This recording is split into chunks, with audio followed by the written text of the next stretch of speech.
I'm going to kick it off tonight by introducing the Sheboygan Mayor, Ryan Sorensen. Ryan has spent many hours fighting for the Lake Michigan watershed.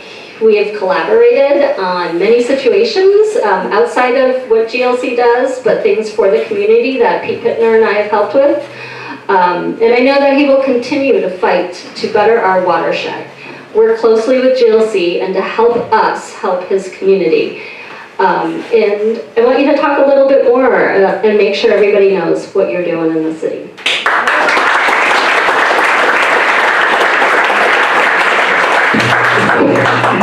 All right, well, thanks, Jennifer. I appreciate it. I didn't think we were that bad in the canoe. It was a little windy out there, right? I think this is the most casual I've been speaking at an event, but you know, I had an excuse. We were canoeing, and it's always beautiful to get on the Sheboygan River and enjoy one of the great natural resources that we have here. So, like Jennifer said, my name is Ryan Sorensen. I'm the mayor of the great city of Sheboygan. Another hat that I get to wear, and that really gets to ignite my passion for conservation and water initiatives, is that I'm the chair of the Great Lakes and St. Lawrence Cities Initiative. So this is an organization made up of 275 mayors from the United States and Canada. And it's the binational organization that really fights to preserve the largest watershed on the planet, the Great Lakes and the St. Lawrence cities in the St. Lawrence Seaway. One of the biggest initiatives that we've been fighting and that we're winning on is it's a very nerdy policy thing called a Brandon Road Interceptor Project. Anyone know what that means? Has anyone heard of Asian carp before? Raise your hand. Exactly. So this is the initiative that is going to help prevent Asian carp from getting into the Great Lakes watershed right now. So we've been lobbying Congress, working with governors from many Midwestern states to get the funding to enact this program right here, because we know even if we get we got a ton of issues that we got to work on when it comes to the waterways, and preventing Asian carp from getting on our lakes is key. So that's one of the big initiatives we've been leading at the Great Lakes and St. Lawrence Cities Initiative. So I don't want to take too much more time, but I do really want to give a shout out to Jennifer for being a canoe partner, but also she's probably one of those individuals, and Pete probably knows this too, that just pulls me on we have some fun adventures together, you know? I think of any nonprofit leader, look, she's like, where's he going with this? One of the best nonprofit leaders in the community that said, Mayor, we're gonna go count homeless people at 1 in the morning, in you know, what was that, January or February with Pete? So, you know, because we talk about this, we talk about, you know, how homelessness impacts, you know, parks and the Willow Creek Preserve, and that's an issue that, you know, is impacted by another social issue as well, and connecting with different resources and partnerships so we can address that issue. Jennifer has taken me out many times to hike the preserve, in other areas across the city as well, too, to talk about how we can grow and establish partnerships with the city and identify issues and kind of working through those and making sure that we can solve those and create bigger partnerships too. I think one of the biggest things that I pride myself as mayor is that the government can't do everything by ourselves. We need to have strong partnerships with the private sector, the government, nonprofits, volunteers, and communities at large. This is how we get things done, this is how we make progress, and this is how we make communities like Sheboygan even better. So, I'll just kind of wrap it up and say stay involved, stay engaged. I think folks like you, whether it's your time, talent, or treasure, whatever you do in the community to help make our community a better place and leading the way for water initiatives and conservation, this is what makes our community so special. So thanks everyone for having me here today. I'll find a better canoe partner next time. No, I'm just kidding. So thanks everybody. It's great to be here.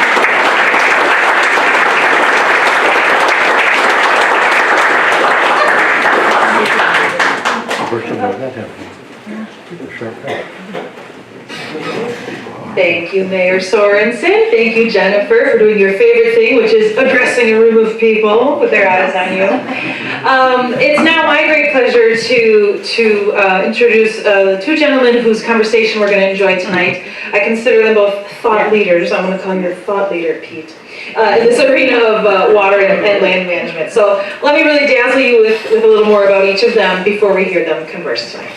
So Pete Pittner, incoming GLC board president, has worked in the consulting engineering field for over 40 years and has worked on hundreds of separate projects requiring environmental, hydrogeologic, and geotechnical analysis. He has extensive experience in beach and shoreland remediation design, project management, environmental restoration, and environmentally sustainable design. His technical experience also includes site characterization, soil and groundwater contamination, and wetland delineations. His current professional focus is land planning for surface water quality management, including wetland and habitat conservation and enhancement, restoration design, and coastal pollution abatement. And in his own words, here's why GLC and conservation matter to Pete. Outdoor spaces have always been important to me for recreational purposes, but as man's influence on the environment continues to increase, the value of open space becomes even more apparent for a myriad of reasons. From habitat fragmentation to the loss of pollinators and declines in bird and insect populations, the effect of human manipulation on the natural world can easily be seen and felt in our everyday lives. The preservation of lands will positively impact not only our environment, but also our economies and psychological well-being. As terms such as nature deficit disorder become more common, we recognize that our mission not only preserves land, but also increases the quality of life for our communities at large. Please come on up, Pete, while we applaud you.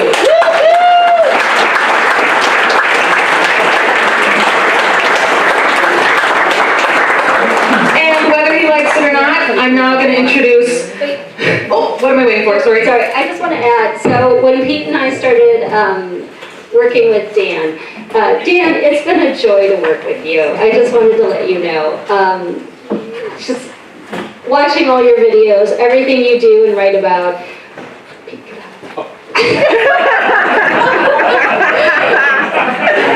It's just been great. And I mean, you care so deeply, you're so thoughtful. In your thinking, and I'm so excited for all of us to get the chance to hear Dan in this very intimate setting tonight. So thank you so much. I know you've been traveling and doing so much, so being here tonight is really wonderful.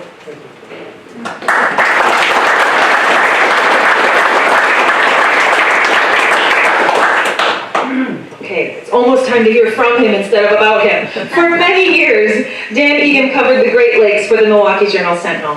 Now he writes occasional long-form pieces about climate change for national media outlets, including the New York Times, and is a senior water policy fellow at the University of Wisconsin-Milwaukee's School of Freshwater Sciences. He is the author of The Devil's Element, Phosphorus and a World Out of Balance, and the New York Times bestseller, The Death and Life of the Great Lakes.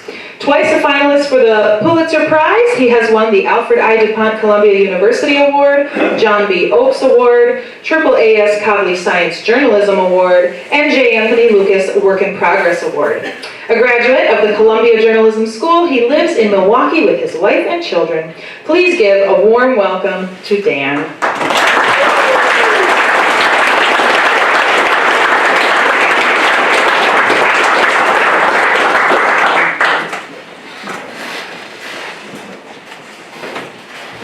Thank you. You've been a wonderful audience. Everybody drive home safely.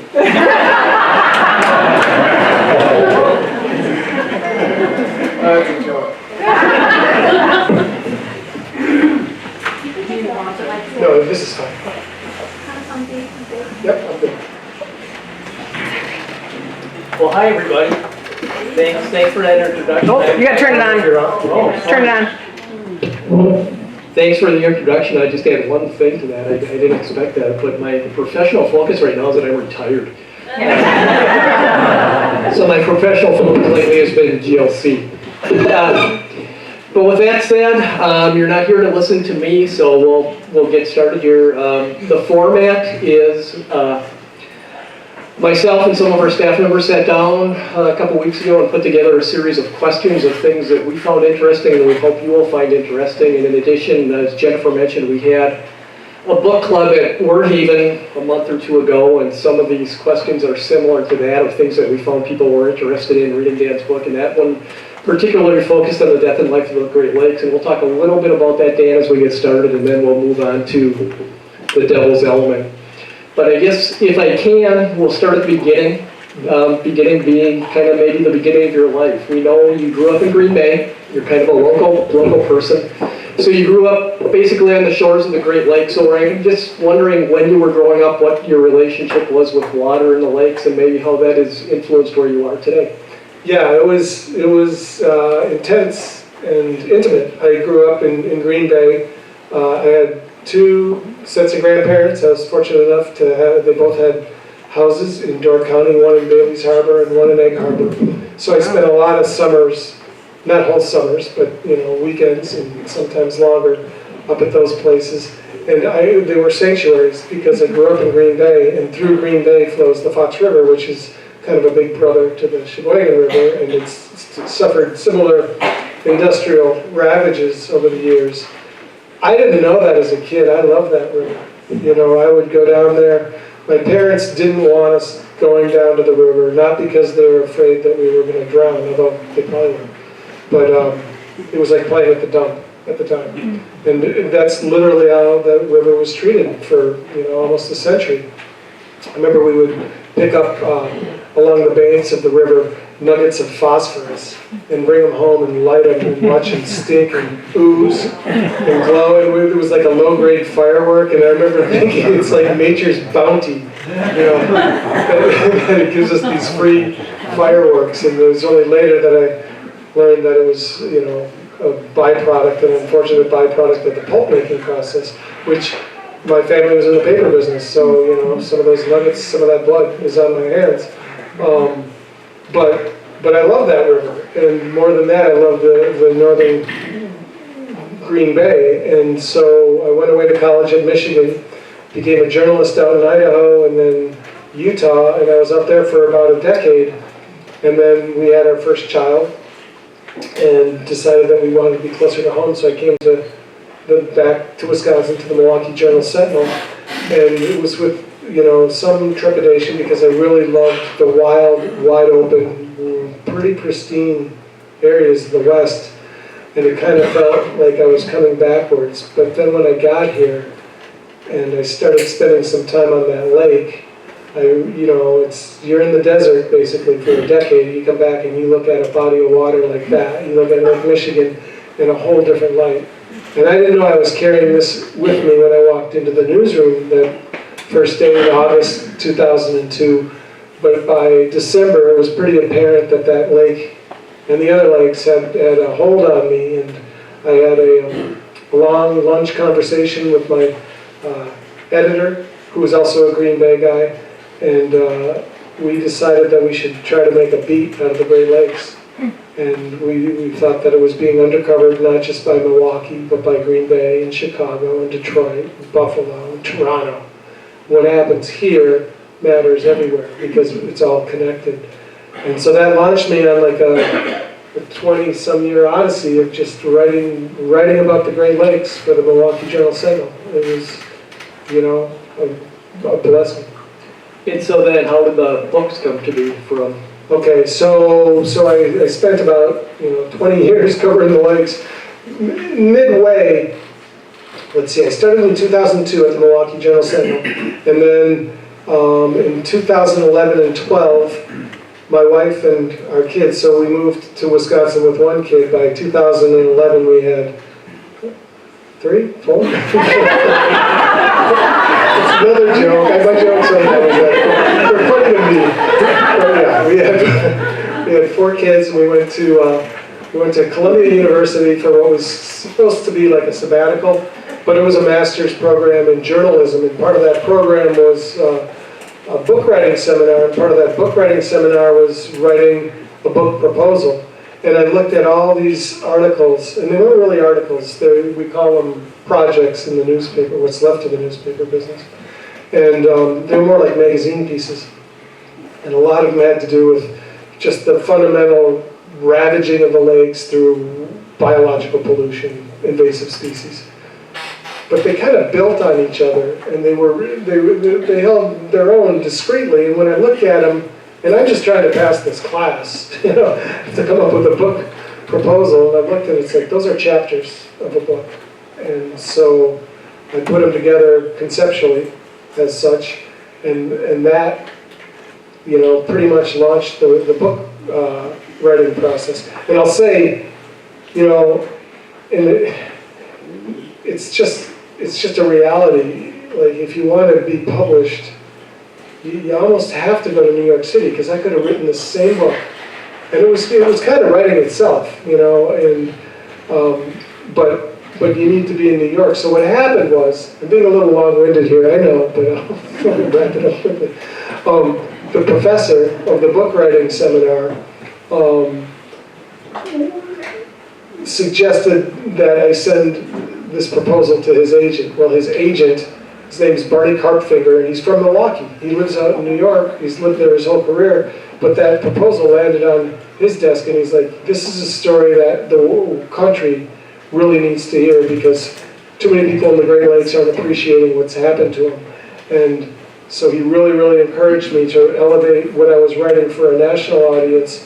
But it also made me rethink that I had gotten pretty numb to all the issues I was covering. As you're likely to do with your career, you just see the same thing or similar things over and over, and it loses the, oh my gosh factor. And that process being out there really reignited that, and it's like, oh my gosh, what did we do in the last 120 years?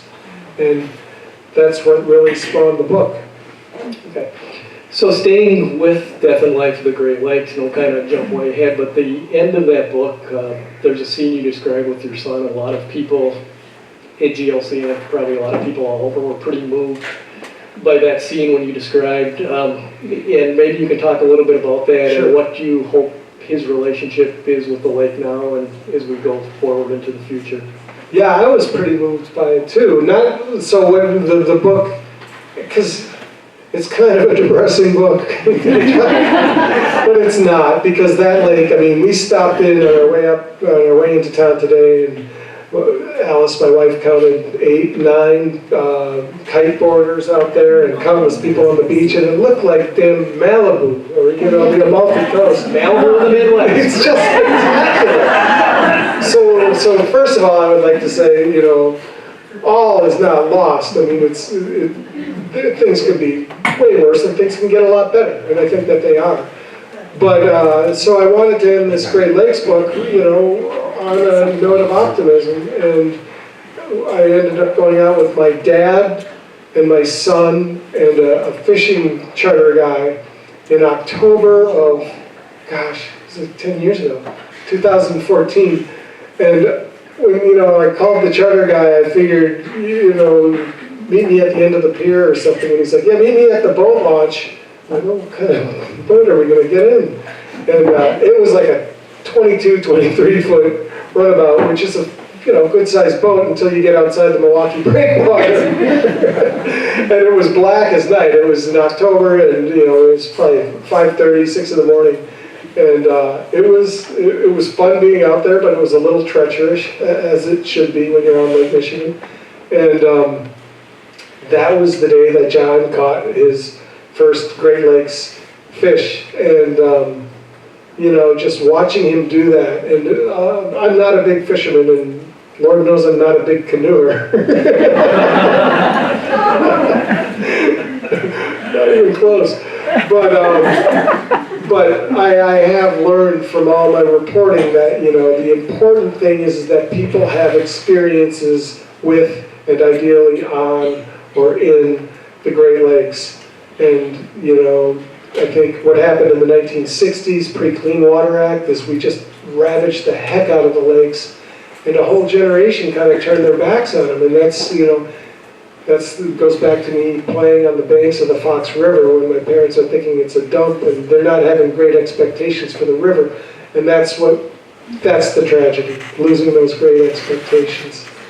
So the point of going out with John on that fishing trip was to get him thinking about the lake and connected to the lake in a way that he hadn't been before. And I'll say he's 18 now, and he's not a great big fisherman, but he has his own little runabout boat, and he's definitely into the natural world. Right now he's out in Colorado, but I think that the Great Lakes have imprinted on him similarly to what they have for me. So it was a touching moment writing that section. And I got a little choked up, I did, and I think it's just because it made me think about how spectacular these bodies of water are. I mean, if that wasn't there, where would we be in, Des Moines? And not to disparage Des Moines, but I'd much rather be in Sheboygan. Did that answer the question? Absolutely. So kind of looking ahead from there, what do you see for the future of the lakes right now? What do you think our biggest challenges are right now? Well, I mean, it's just recognizing, climate change is going to be a big deal, but it's also, they need a constituency, and that's what's great about a night like this with people. I mean, it's great food, great companionship and everything, but, it's the lake that's brought us together, and the lake needs to bring more and more people together. And when I say the lake, I mean the Great Lakes. And I think the big challenge is to raise those expectations for people not to just throw in the towel if there's that's an unintended pun, but if it's a bad beach day, oh yeah, we don't go swimming at the lake anymore, it's too often it's closed, we will go to the municipal swimming pool. Those have their purposes in place, but that's a darn shame when you lose that. So I think the biggest thing facing the lakes right now is it needs a stronger, more boisterous constituency. And I also think we need to prioritize, how we can do more and better by them.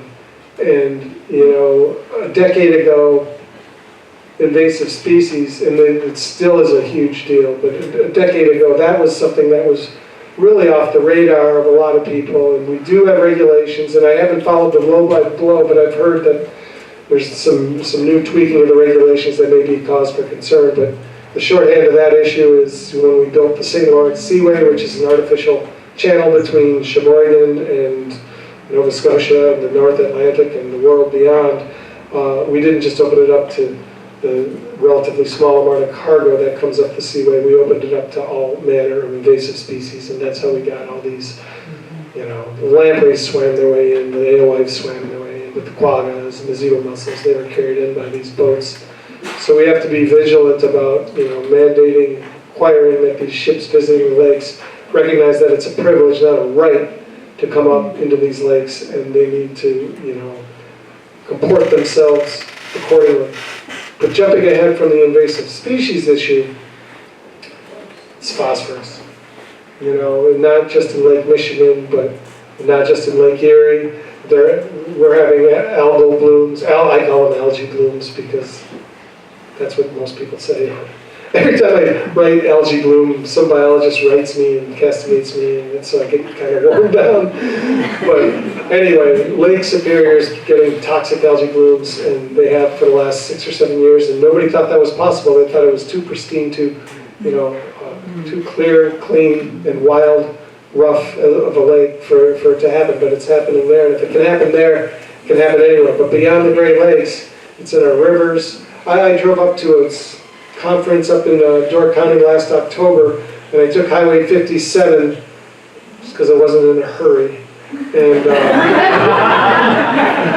I ended up coming along the east bank of the Fox River, exactly actually where I played as a kid. There was this boat launch right across from St. Norbert College, and we used to tie a rope onto our bikes and ride it off the dock, and then the bike wouldn't drain us down, and drag the bike back. But there was a toxic algae bloom, a microcystis, a cyanobacteria, blue-green algae, whatever you want to call it. It looked like Sherwin-Williams had an industrial mistake right there. And this was in October. And so it's in the rivers, it's in the lakes, and it's not Wisconsin, and it's not the Midwest. It's not the United States. It's everywhere. And what we're really doing is overdosing nature with this nutrient that we need, and that does miracles at growing crops, and has allowed us to reach approaching 9 billion people on our way to 10 billion people. That would never happen. But right now,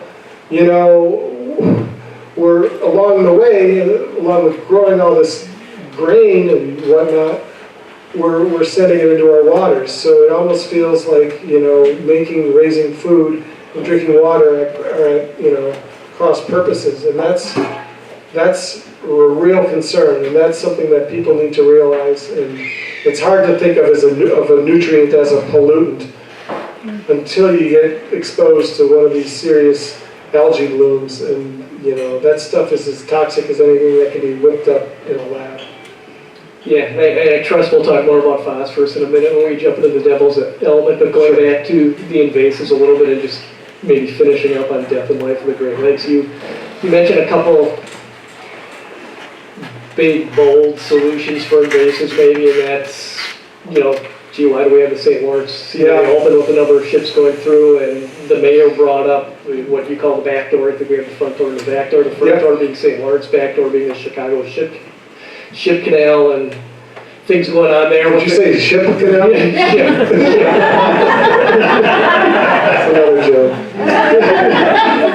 But do you see the political will to ever actually close either of those?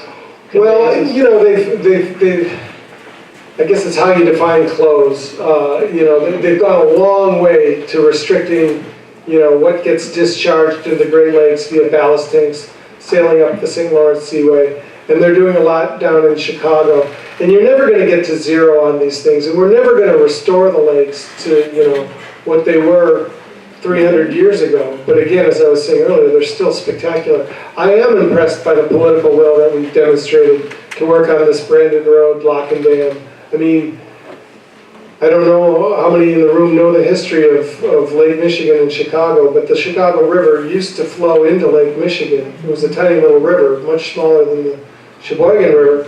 And it also happened to be that was a sag in the Continental Divide where the voyagers would get down to Chicago and they'd have to drag their canoes through a swamp, but then they were in the Des Plaines River, and then they were off on their way to the Gulf of Mexico.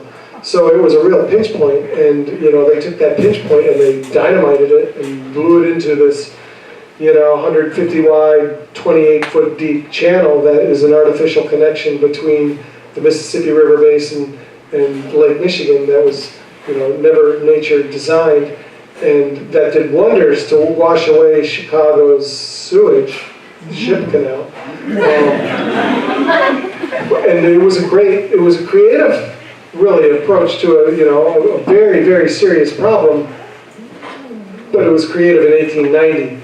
Now in 2024, it's looking pretty crude. We're sending all this water down to the Gulf of Mexico, and in exchange, we're having species move back and forth. The big one that we're worried about right now are the Asian carp, and that's what this Brandon Road lock and dam is supposed to do.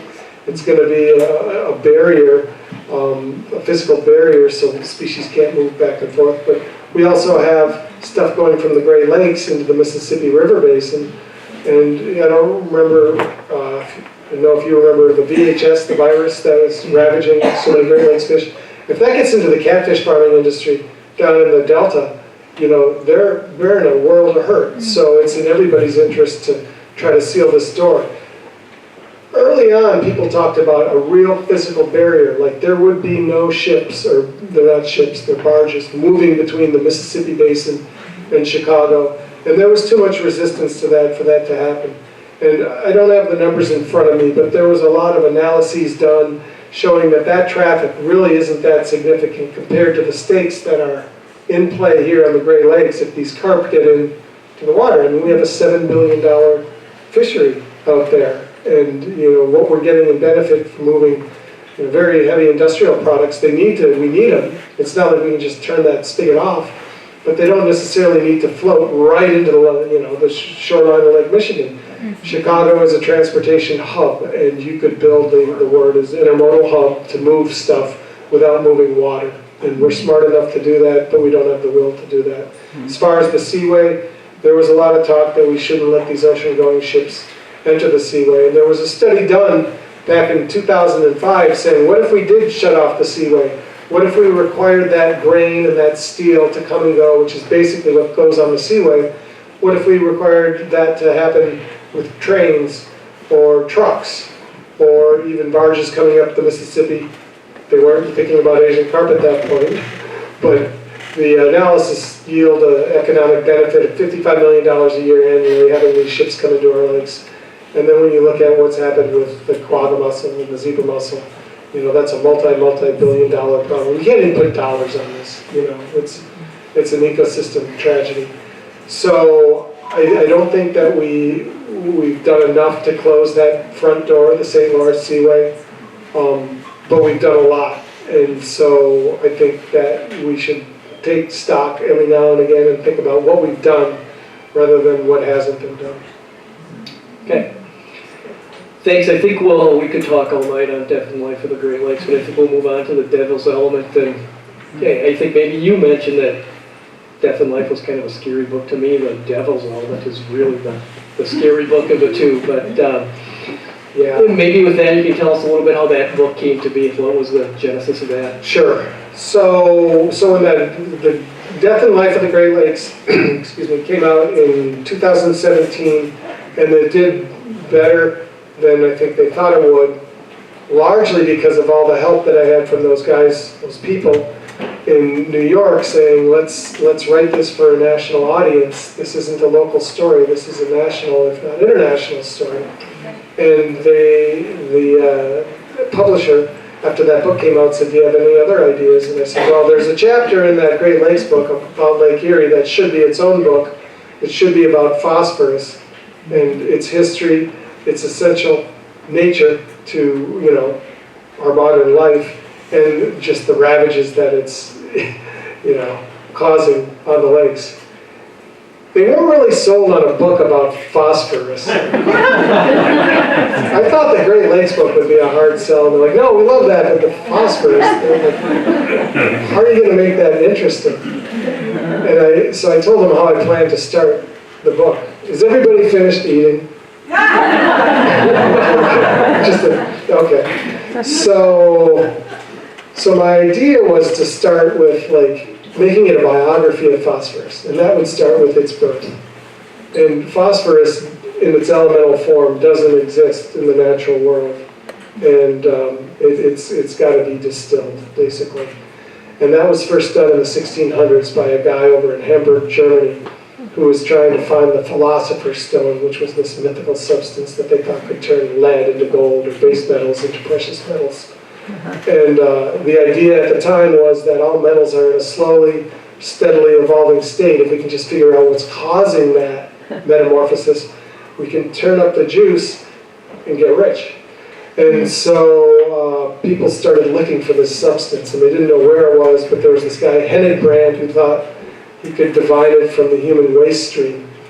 So he basically got vats and vats of urine. He was in the army, and he had access to soldiers' urine. And he cooked it, and he put some hocus pocus into it and stuff, but he basically conjured phosphorus. What happened after weeks of just this intense heat and chemical reactions, these little nuggets appeared in his glassware, and they glowed in the dark. And they didn't really do anything except for explode if they got warmer than 80 degrees Fahrenheit or so. So I said to the publisher, I said, why don't we start with making our own phosphorus? Because I have a turkey fryer, safety goggles. I don't have a ton of friends, but the ones I do drink a lot of beer. So I had access to beer, or to urine, the same thing eventually. And I didn't know if it would work, but I thought it would be an entertaining way to start. So one of the first things I did was I reached out to my recently deceased father-in-law, who was a chemical engineer, or was he a chemical engineer? Chemist. He's a chemist. He spent his career in nitrogen production for fertilizer, so he was in the business. And he said, he was living in South Carolina at the time, he's this cranky English guy, and he's like, and this sounds really dumb, but it might be kind of fun, let's give it a go. Two requirements. One, you consult some other people, and two, we do it before we cook the turkey. No, after. After we cook the turkey. So I reached out to this guy at Johns Hopkins University who specializes in doing these alchemical reproductions. And he gave me a hard no. He said, this is really, really dangerous. The closer you get to success, the closer you get to blowing yourself up. And he actually tried it, and I don't think he but he said hard no. So then I was left with other ways to open the story. But that got the attention of the publisher. He's like, all right, so this is a story, huh? It's not going to be a science book. And that's what I do. That's what journalists have to do, is make these things, they are stories. We just have to frame them as such so we get people thinking about them and caring about them. So that was the genesis of the book. And I did find a couple of other very interesting ways to get into it. But it's not just a book about chemistry, about where phosphorus came from. It's a book about how we came to become basically addicted to it, and the consequences that that's having not just in closed beaches and lowered property values, but in human health. And it's getting worse. I'll leave it at that too. Yeah, and maybe there's people in here who haven't read the book, but I'll say your introduction to the book ended up being kind of fun anyway. So, and maybe this isn't as much fun, but you mentioned Lake Erie a little bit, and I believe there was a binational agreement, I think in 2018, for a nutrient management strategy for Lake Erie. Do you think that's working? No. So, Next question. no, but so think back to like the 1960s, kind of the nadir of the Great Lakes, when the Lake Erie was being declared America's Dead Sea. And it wasn't dead, but it was suffocating or suffering from just a chronic overdose of nutrients. At the time, it wasn't. Well, we're getting ahead of ourselves, but most of the problem today is coming off agricultural lands. Back then, it was coming from soaps, detergents. We were, flooding our waterways with Tide and any other competitor, and that was basically a box of 40% phosphorus. And at the time, nobody knew what was turning Lake Erie and other water bodies around the country so green.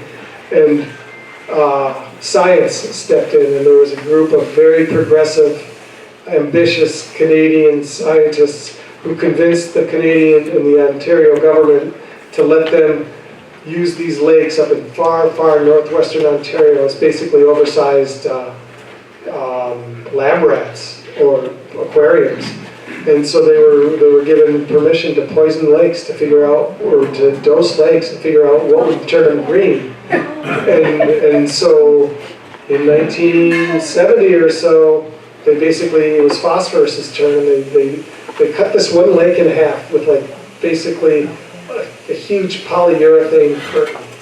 And one side got phosphorus, and the detergent industry was arguing that that nitrogen could have been the problem. The other side got nitrogen. In 2 weeks, they went up in a helicopter, and the side that got phosphorus looked like, a golf course, putting green. The other side was a deep blue Canadian lake that you would expect. So that did more than any kind of, spreadsheet chemical analysis that you would share at a state legislature. It was visual and undeniable, and that got us largely the Clean Water Act. And so that led to dramatic reductions in industrial waste. And they also, parallel, stopped putting phosphorus into laundry detergent. And the prediction at the time was, if you did that for Lake Erie would heal itself. And this was in 1972. It's about the same year that the Lorax came out with Dr. Seuss, who wrote about Lake Erie being so smeary and the fish are weary. I don't remember all the rhymes. But Lake Erie, was basically embarrassed by, the world's most beloved children's author. And that was in 1972. By 1986, these pollution controls took hold, and the lake's recovery was remarkable. And there were some grad students at Ohio State University who wrote the good doctor, Theodore Geisel, who's now deceased, and said, I think you owe it to Lake Erie and to all of us who live up here to change the Lorax, because this is no longer a national embarrassment, it's once again a treasure. And Seuss wrote back and said, you're right, and I'm going to do it. And he pulled that line from the Lorax. So if you were to go buy the book today, you won't see it. But were Dr. Seuss alive today, he would put it back. Because Lake Erie's messed up again, and this time it's a little more severe. Back then, it was a whole assemblage of algae species that were causing the problem. But then this gets a little wonky, but real simply, since we got zebra and quagga mussels into the Great Lakes, they'll eat anything floating in the water. They're brainless, but they're smart enough to spit out toxic algae. So they select for toxic algae. So when you get an overdose of nutrients going into the lake, if it has zebra mussels, it's very likely, or quagga mussels, it's very likely to be of the toxic assortment. And that's what we have going today. And so back in 1970, they had a prescription for Lake Erie, they wrote it, they filled it, and they did it. And today we have a similar prescription for Lake Erie. It's a 40% reduction in phosphorus going into the western basin near Toledo. And they say that could help, that will help resolve these toxic blooms that can span 2,000 square miles. I mean, it's a quarter of the lake or a third of the lake. And we know what we need to do, then we're not doing it. We don't have the collective political or civic will. We do. I mean, I think people here are getting, they're the kind of people who need to know about this stuff and to spread the word, but we're just not doing it. So we're getting these beaches that are just useless. I was over in Toledo about exactly a year ago, and they had a conference on, how do we fix Lake Erie, and they were talking about all the reductions they were doing on the ag lands, all the best management practices, all the, tonnage that they were saving from getting in the water. And then they called me up, and during a break, before it was my turn to come up and speak into the microphone, I talked to some kids who gave a presentation. There were like 12 kids. They were 7th graders. And I asked them how many people were at Maumee Bay State Park, which is just gorgeous. It's as gorgeous as this shoreline, only it's greener, or it was that day. And I asked them, how many of you have ever been swimming like Lake Erie? And one kid raised his hand. And so when it was my turn to talk, I said, all those numbers are great, but you know what's more dangerous than no progress? It's the illusion of progress. Because the only number you should care about right now today is the fact that only one kid's ever been in that lake. And do you think those other kids are going to raise their kids expecting that lake to be fishable and swimmable? It's not likely. Yeah, no, I really like to get care about it. Just stay on the Lake Erie theme, and you talked a little bit, and one of the things we do is try and preserve and restore and enhance wetlands. You had a section in there talking about it. Oh, I'm sorry, I think you had a section in there. And I was saying one of the things we do is work on enhancing and restoring wetlands as a land conservancy. We try and do our little bit. Most of them are pretty small, but we talk, I don't know if it was the Great Black Swamp or one of the swamps, wetlands they filled in on Lake Erie, and the impacts losing wetlands is having, and directly related to phosphorus also in runoff. Yeah, I mean, that's the thing. We're just starting to understand, well, the scientists have understood the dangers and damages and perils of phosphorus. The public hasn't. And, watershed by watershed is great, and I think we need wins. We need examples of successes. We need not, it's imperative that we don't get, overloaded with the magnitude of the problem. But it's a big problem. But there's solutions out there. Beyond trying to get what's coming off the edge of a farm field, or buffer zones and stuff. And I'm not, if there were, I wouldn't walk around with a hat saying I'm an environmentalist. I'm a journalist. But I try not to write, in a way that makes me seem like I'm on some kind of crusade, because the only crusade I want to do, and I maybe fail at it, is I want to just open people's eyes. And so what the eyes that need to be, or the thing people need to open their eyes to now is, where are the low-hanging fruit in this phosphorus problem? And we need better management practices on the farms. We can do a better job of wastewater and human wastewater treatment plants. But there's two things. Is it all right to go into these, or is it going to jump ahead at all? I think, okay, so we got the Clean Water Act in 1972, and it did a lot of good. But it failed to do one thing, and that was adequately regulate agriculture. And it's kind of coincidental, because this Great Lakes book, that's a big reason why we have all these invasive species problems, because the Clean Water Act failed to regulate ballast water, which is the contaminated ship-steadying water that gets discharged in the lakes when they sail up from any port around the world. So they gave ships a pass, and they gave agriculture a pass. They basically, the thought at the time was, you can plug a smokestack or a pipe, or you can scrub what's coming out of it. We can solve a lot of our pollution problems by just, in regulatory parlance, it's called a point source pollution. Non-point is what comes off the landscape, and agriculture dominates that type of pollution. And the thought at the time was it wasn't significant enough to really go after, and it also isn't easy, because you can plug a pipe, but you can't really squeegee a cornfield. So they basically gave agriculture a pass. That was 1972. 52 years later, we're farming and dairying on a whole different scale. And you take a tour of a farm and you see a manure lagoon or some of these tanks, and that is by definition a point source pollution. That needs to be regulated. That is not necessarily bad news for the farmers, because that manure is not waste. It's a resource. In this Devil's Element book, I start out early on talking about the lengths people would go to get access to phosphorus to grow, turnips and oats and wheat, whatever, in the 1800s, to the point that they were like looting battlefields. The British went over to Waterloo in 1822 or so, and they stripped. There were 40,000 people who died in like 10 hours there, along with a bunch of horses.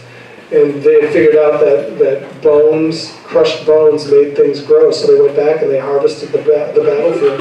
They built these special bone grinding mills that created this dust that was magical.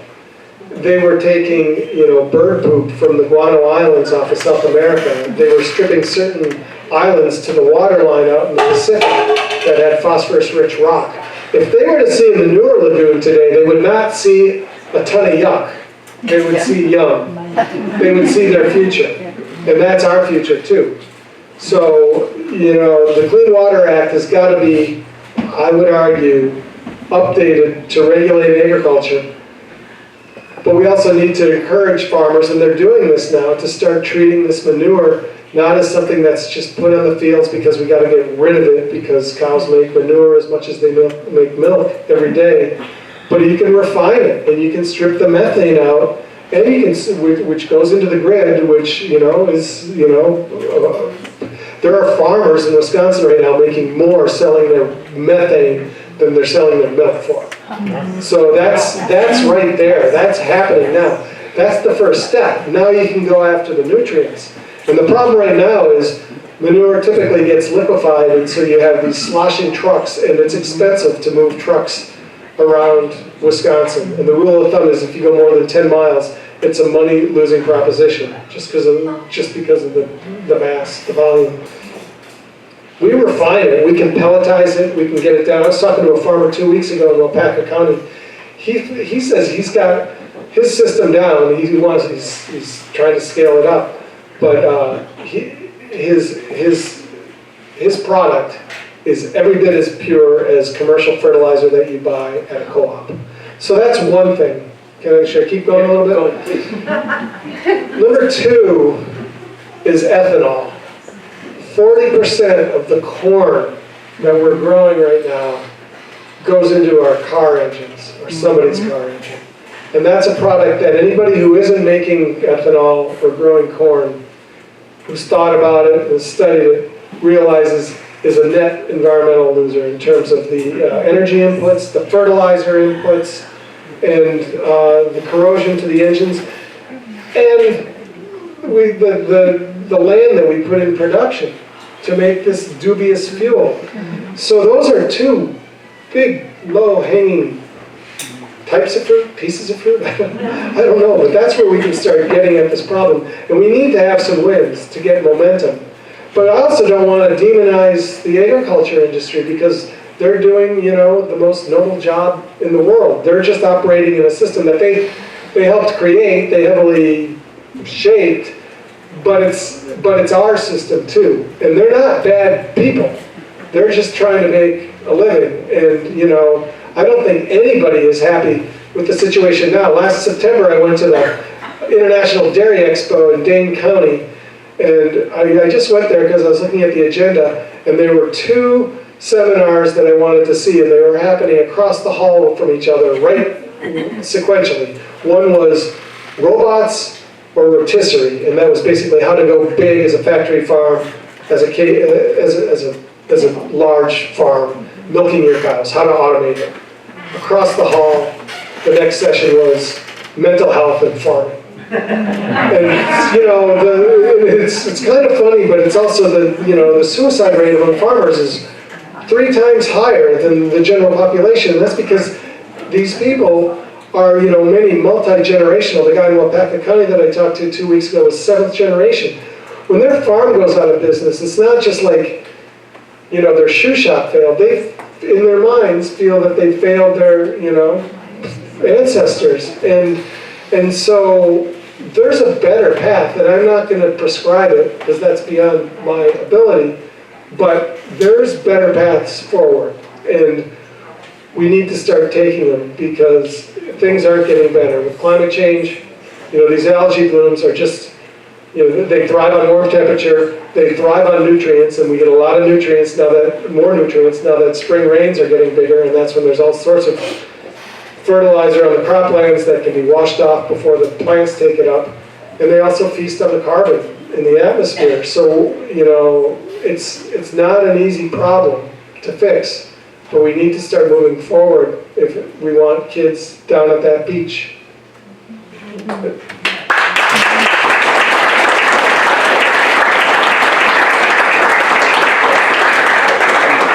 Okay, I'm getting a signal here that we will go to your questions in just a minute, but in the devil's element, and you touched on this already, you pointed out a little bit about what we may have to do is start recycling a little more phosphorus, that being not only animal waste, but human waste. Yeah.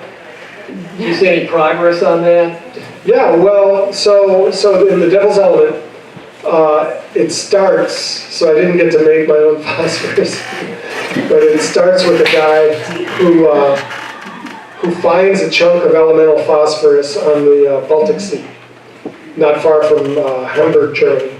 And he found it because not only was phosphorus discovered in Hamburg, Germany, but in 1943, the Allies burned Hamburg to the ground with incendiary bombs, not all of which exploded. And those bombs, many of them were loaded with phosphorus. If it hits the water, it stabilizes, becomes inert, and it looks a lot like amber. And it just unfortunately happens to be that the Baltic coast is famous for amber. So people go looking for pellets of amber, and they pick up chunks of phosphorus. And this particular guy put it in his pocket, and it warmed just a tick above 80 Fahrenheit, and it exploded, and he had to go into the water and to put out the flame. But when he'd come out of the water, it would flare back up. And they were going to take him by helicopter, but they thought he'd bring down the helicopter, so they take him away in an ambulance. And I talked to him 3 or 4 years after it happened, and he survived, but he had burns to, I think, more than 50% of his body. So I bring this up because Hamburg is where it was discovered, phosphorus. Hamburg was burned at the ground by phosphorus, and now coincidentally, Hamburg is maybe the future of phosphorus. They've just opened up a wastewater treatment plant that's going to be required across Germany. And I don't know if it's EU entirely, but much of the EU. By 2029, they've got to, you'll never get to zero with waste treatment, but they're required to get to as close as humanly possible to no phosphorus discharges. And that plant, it's a prototype. Well, they had a prototype. They've scaled it up. It's running. It is serving the 2-3 million people of Hamburg. And it's working. And the thought at the time, or the thought when they were building it, and I think it still is true today, that that alone could supply about 20% of our nutritional or fertilizer needs. This isn't Milorganite, I mean, which is a good product, but this is like, you're getting down to the elements. This is as pure as anything that's going to be coming from a fertilizer factory anywhere in the world. And that's one part that we haven't talked about. Not only are we overusing phosphorus, but we're running out of it. You know, the US supply, most of it's in Florida, and that's going to play out in 30 to 40 years, at which point we're going to become dependent on another country for our nutritional security, which is arguably much more important and dicier than energy security, because there's workarounds to oil. There's no workaround to phosphorus. It's in every living cell on the planet, maybe the universe. It's just, it's elemental and essential. And so 70 to 80% of the world's reserves right now are in Morocco, the occupied territory, its occupied territory of Western Sahara. So there's some geopolitical stuff going on here too. There's a slow motion collision course, and I talk about this and people say, why doesn't anybody know about it? And I say, because they haven't read them. Devil's own. That's a plug. That's a shameless plug. Okay, so we're going to, I believe, go to the audience for some questions. Just one more thing for me, is there any other books? No, I'm starting to work on maybe a longer magazine project about the past, the history and the future of dairy. Because it's just fascinating to me. I mean, and we live, this is Dairy Central here. And, you know, we've got the minds and the history and the gumption, I think, to get it right. And if we can't get it right here, where are we going to get it right? So it's not a book, right? It's not even, it's just a bunch of notes. Where hopefully ahead. Looking forward to it. And I think it's very fascinating so far, but actually you touched on what my question was. I know the European Union, the entire European Union, they're very centered on a circular economy, much more than the United States of America. They're very much more interested in trying to resolve all these pollution issues. So that was actually my question, because I know there are a number of companies working on great new ways of removing phosphorus out of all wastewater streams. And yeah, I mean, they're just going to pull the phosphorus out of every pharmaceutical plant, every municipal wastewater plant, out of even farming. I know CAFOs in Europe, they're now pulling phosphorus out of it, and then they're just reusing it. And they don't have to worry about running out of it, because it's literally, they can reuse it almost a one-for-one basis. It's been proven. Yeah, I mean, and that's the beauty in the peril of phosphorus, because it does wonders at growing things, but if it gets off of cropland, it's not going to grow corn, it's going to grow, it goes downhill into the water and it grows algae. But forever, I mean, like the first phosphorus atoms that made its way into the living world were just leached from, you know, igneous rock, just, you know, it's just the cold slabs of rock that we got 4.6 billion years ago. And it was a trickle. And then it concentrated in sedimentary rock, because all this dead life in the sea would rain down on the ocean floor, and over eons it would compact and become this phosphorus-rich sedimentary rock. It's not uniformly spread around the world. It's in these very specific places. But forever, there was the stuff that didn't get sucked down into the sedimentary rock. It was going in and out of the living world. I mean, the simplest term is a way to look at it is like a cow on a 1 acre pasture.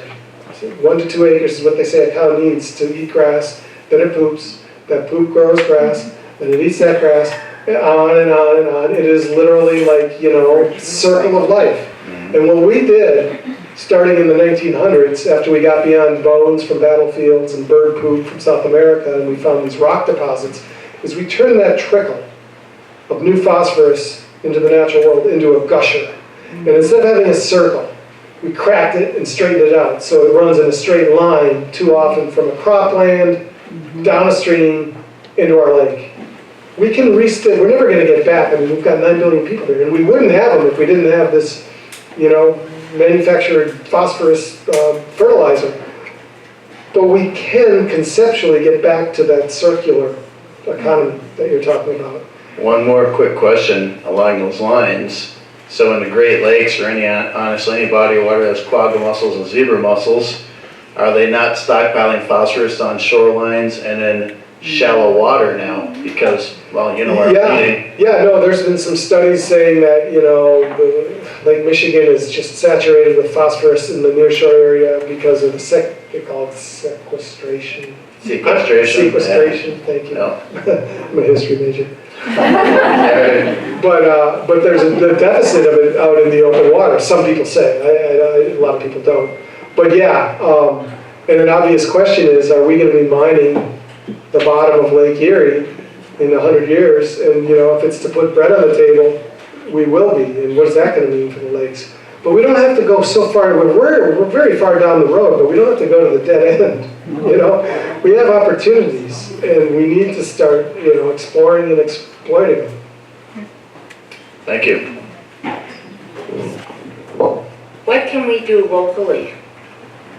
That's just getting together like this and hearing about stuff like this. I mean, there's a lot being done. We took a canoe trip, or a canoe took us on a trip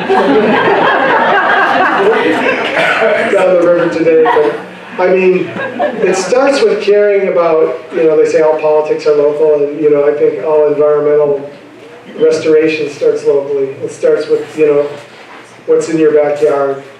And as I said, I'm not prescriptive. I don't try to be on a crusade about this, but it comes from just working with your local watershed groups.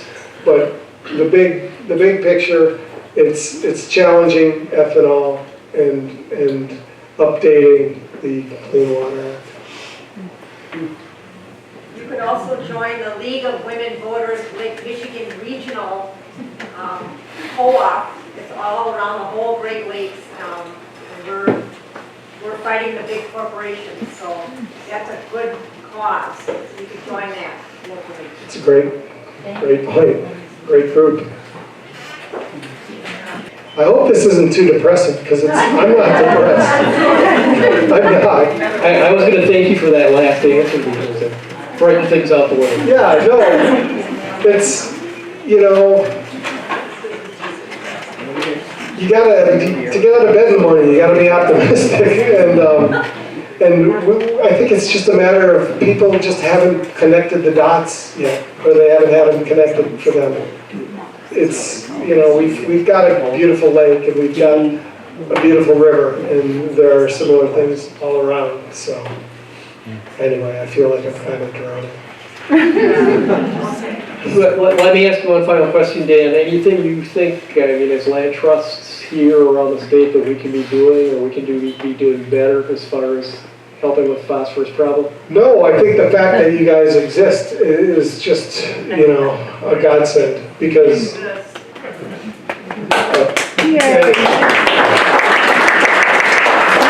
I think you guys are, just spread the word, and, things, people like to think, like the lake, we'll go back to Lake Michigan right there, they think it's so big that it'll take care of itself. Well, it won't. It takes you guys, and a bunch more. Very good.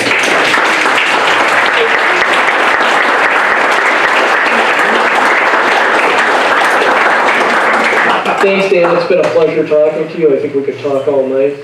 My trustee's going to be in the other room. I don't know if you have more to say, but to sign some books. Sure. Thank you so much once again to Pete Pittner and Dan Egan for their questions and comments tonight. If that level of deep knowledge doesn't make you care, I don't know what will. So please take what you heard tonight and share it with others. We're very lucky to have heard this conversation tonight. And now I'm going to go back to plugging the raffle and the silent auction and some other opportunities you have. There's an envelope on your table in which you can